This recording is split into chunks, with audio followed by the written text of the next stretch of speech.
92 ഇവിടെ ഒരു 39 കത്തി വരിച്ച് കിടക്കണ കണ്ട ആൾക്കാരാണ് ഞങ്ങൾ. മനസ്സിലായി. ഇനി അതുപോലത്തെ ഒരു സംഭവം കാണാൻ ഞങ്ങൾക്ക് താല്പര്യമില്ല. എന്ത് ഉത്തരവാദിത്വത്തിലാണ് ഇവർ ചെയ്യണം?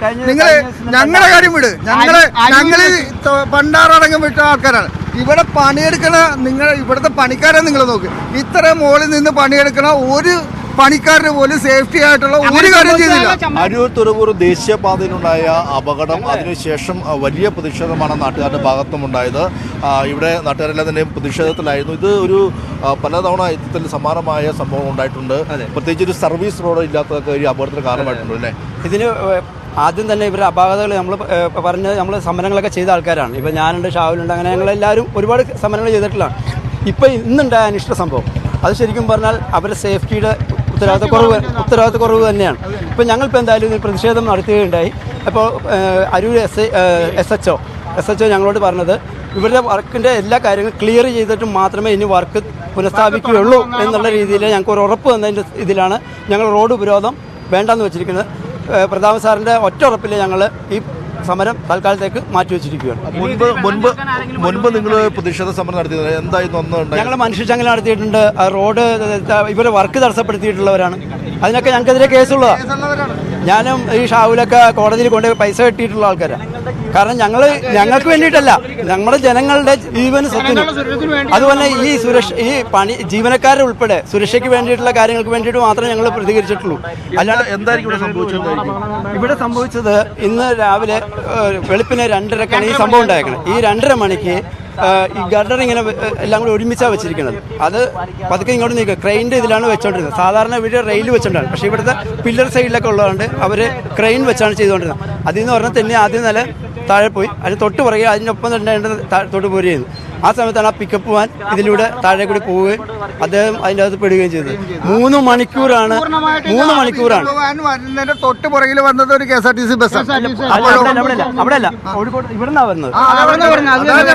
അവിടുന്ന് വന്ന ഒരു വണ്ടി ഒരു KSRTC ബസ്സാണ്. ഒരു 92 ഇവിടെ ഒരു 39 കത്തി വരിച്ച് കിടക്കണ കണ്ട ആൾക്കാരാണ് ഞങ്ങൾ. മനസ്സിലായി. ഇനി അതുപോലത്തെ ഒരു സംഭവം കാണാൻ ഞങ്ങൾക്ക് താല്പര്യമില്ല. ഇപ്പൊ പോലീസുകാർ ഞങ്ങൾ വഴി തടയാൻ പോയപ്പോ തന്നെ പോലീസുകാരടക്കം പറയണത് എന്താണെന്ന് വെച്ച് കഴിഞ്ഞാൽ സ്കൂൾ കുട്ടികൾ പോലെ ഞങ്ങളുടെയൊക്കെ തന്നെ കുട്ടികളാണ്. ഞങ്ങൾക്ക് ഒരു ഉറപ്പില്ല ഇവരൊക്കെ പോയിട്ട് തിരിച്ചു വരുമെന്ന്. 54 പേരായി മരിക്കുന്നു. നിങ്ങളൊന്ന് ആലോചിച്ച് നോക്ക്. എന്റെ കുടുംബത്തുണ്ട് ഒരാള്, എന്റെ കൂട്ടുകാരന്മാരുടെ ഭാര്യയെ മരിച്ചിട്ടുണ്ട്. എന്തൊക്കെ സംഭവങ്ങളാണ് നടക്കണം? എന്ത് ഉത്തരവാദിത്വത്തിലാണ് ഇവർ ചെയ്യണം? ഞങ്ങളുടെ കാര്യം വിട്. ഞങ്ങള് പണ്ടാറടങ്കം വിട്ട ആൾക്കാരാണ്. ഇവിടെ പണിയെടുക്കണ ഇവിടുത്തെ പണിക്കാരെ നിങ്ങൾ നോക്ക്. ഇത്ര മുകളിൽ നിന്ന് പണിയെടുക്കണ ഒരു പണിക്കാരന് പോലും സേഫ്റ്റി ആയിട്ടുള്ള ഒരു കാര്യം ചെയ്തില്ല. അയാളുടെ സേഫ്റ്റി കൊടുക്കാത്തതിന് പേരിൽ അയാൾ താഴെ വീണ് മരണപ്പെട്ടു. അവരുടെ ഉദ്യോഗസ്ഥന്മാർ അതുപോലെ തന്നെ അരൂര് വെച്ച് ആംബുലൻസിൽ വെച്ച് ഒരു രോഗിനെ കൊണ്ടുപോയി. റോഡ് തടസ്സം വന്നപ്പോൾ അയാൾ മരണപ്പെട്ടു. അങ്ങനെ പല കാര്യങ്ങളും ഉണ്ട്. 2:30 മണിക്ക് പൂർണ്ണമായിട്ട് അവർ ഈ റോഡ് ബ്ലോക്ക് ചെയ്തായിരുന്നു. ഒരു വണ്ടി ഇതിനകത്തോട്ട് കയറത്തില്ല. അവർ ബ്ലോക്ക് ചെയ്തിട്ടില്ലായിരുന്നു. കാരണം ഉത്തരവാദിത്തപ്പെട്ടവർ അവർ പോയി കിടന്നുറങ്ങി. പിന്നെ ജോലിക്കാരല്ലേ, അവന്റെ രീതിയിൽ അവർ നീങ്ങുന്നു. അപ്പൊ അതാ സംഭവിച്ചത്. ഉറപ്പിന്മേൽ ഞങ്ങൾ എന്തായാലും തൽക്കാലത്തേക്ക് വലിയ പ്രതിഷേധങ്ങളൊന്നും ഇല്ലാത്ത രീതിയിൽ തന്നെ ഞങ്ങൾ നിർത്തുകയാണ്.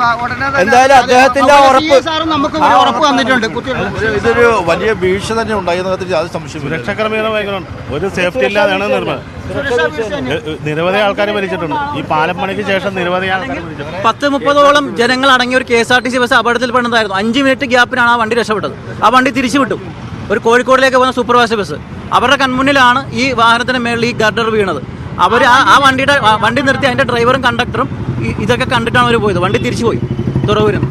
തീർച്ചയായും എന്നാലും ഒരു വലിയ ദുരന്തമായി, ഇതിൽ കൂടുതൽ വലിയ ആൾനാശം ഉണ്ടാകേണ്ടതായിരുന്നു എന്നുള്ളതാണ് ഇവർ പറയുന്നത്. മാത്രമല്ല ഇതൊരു നിത്യ സംഭവം കൂടിയായി മാറിയിരിക്കുകയാണ്. ഈ ദേശീയപാതയിലെ ഈ ഒരു ഉയരപ്പാത നിർമ്മാണം തുടങ്ങുന്ന അന്ന് മുതൽ തന്നെ നിരവധി അപകടങ്ങൾ ഉണ്ടായിട്ടുണ്ട്. ഈ അപകടങ്ങളെല്ലാം തന്നെയും തുടർച്ചയായി ഉണ്ടാകുമ്പോഴും ഇതിന് ശാശ്വതമായ പരിഹാരം അല്ലെങ്കിൽ അപകടം ഉണ്ടാകാതിരിക്കാനുള്ള ഒരു വിധം കാര്യങ്ങളും അല്ലെങ്കിൽ ഒരു പരിഹാരവും തേടിയിട്ടില്ല. കൃത്യമായ ഒരു സേഫ്റ്റി ഉണ്ടായിരുന്നില്ല, കൃത്യമായ സുരക്ഷ ഇവിടെ ഉണ്ടായിരുന്നില്ല, ഗതാഗത നിയന്ത്രണം ഉണ്ടായിരുന്നില്ല. അതെല്ലാം തന്നെ ഇത്തരത്തിൽ ഈ ഒരു അപകടം വീണ്ടും ആവർത്തിക്കാനുള്ള കാരണം എന്നുള്ളതാണ് ഇപ്പോൾ ഈ പ്രദേശവാസികളടക്കം പറയുന്നത്. ഇവർ ഇതുമായി ബന്ധപ്പെട്ടുകൊണ്ട് പലപ്പോഴും സമരങ്ങളും പ്രതിഷേധവും എല്ലാം തന്നെ നടത്തുകയും ഒക്കെ ചെയ്തിട്ട് പോലും കൃത്യമായ ഒരു ഇടപെടലോ കൃത്യമായ നടപടിയോ സ്വീകരിച്ചില്ല. അതുകൊണ്ടാണ് ഇത്തരത്തിലൊരു വലിയ ദുരന്തം ഇപ്പോൾ ഉണ്ടാകാൻ കാരണം എന്നുള്ളതാണ് ഇപ്പോഴത്തെ പ്രദേശവാസികൾ ഇപ്പോൾ പറയുന്നത്.